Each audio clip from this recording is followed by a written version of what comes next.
I think one of the things we need to consider is what is past is often prologue. The very fact that people have been able to weaponize biological agents the way they have over so many centuries and decades absolutely points the way towards the same thing happening in the future, but worse. Um, I think because so many parts of the world are actually healthy now, they don't think about disease that much. They don't want to even accept the possibility that biological weapons are a very real possibility.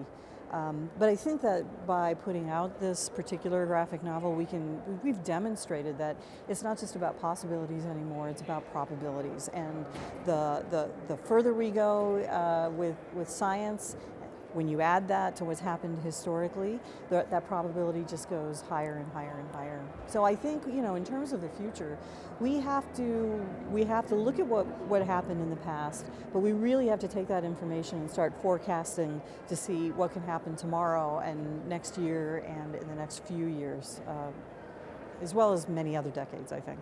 Well, the Blue Ribbon Study Panel on Biodefense actually operates like a congressional commission. You remember the 9/11 Commission? So we operate exactly that same way. We have a panel, but this panel is composed of former political appointees and elected officials. We have Joe Lieberman, former Senator Joe Lieberman, and former Governor and Secretary of Homeland Security Tom Ridge as our co-chairs. And we have former Senate Majority Leader Tom Daschle, former Homeland Security Advisor Ken Weinstein, former Homeland Security Advisor Lisa Monaco, and former Representative Jim Greenwood as our other panel members. I'm the Executive Director, and what we do is we examine biodefense, all the issues having to do with the threat and our vulnerabilities and the consequences of those threats. We examine it, we examine what the government and the private sector are doing, and then we analyze that information and we do put out some wonky reports. Not as exciting as our germ warfare graphic novel, but we put out some reports with really clear, actionable recommendations, mostly for Congress and the administration, but there's some private sector stuff thrown in there too, and actions for the public to take as well. We put out those things, we go educate our policymakers, and then we wait a little while and come back around to see how they've done in terms of implementing our recommendations.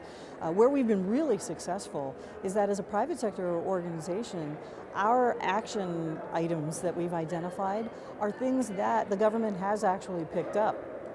So we are responsible for the government putting out the National Biodefense Strategy, for example. That was our third recommendation in our first report. Congress picked it up. The government, or the White House picked it up as well, and now we finally have a National Biodefense Strategy.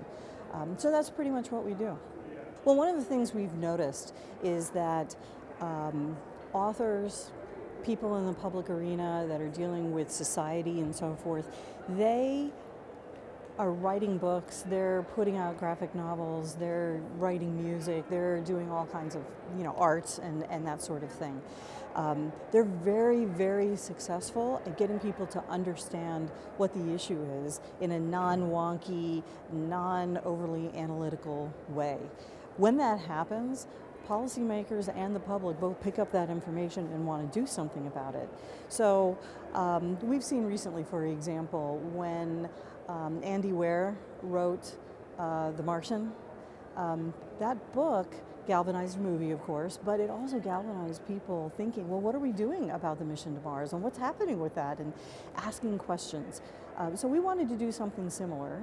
We wanted to do a graphic novel and come here to a convention, actually specifically this convention here in Washington, D.C., knowing that there are people here who are, of course, already involved in the policy community and happen to enjoy graphic novels, but also because there's a lot of energy here and a lot of ideas that come out just from being here in this particular environment.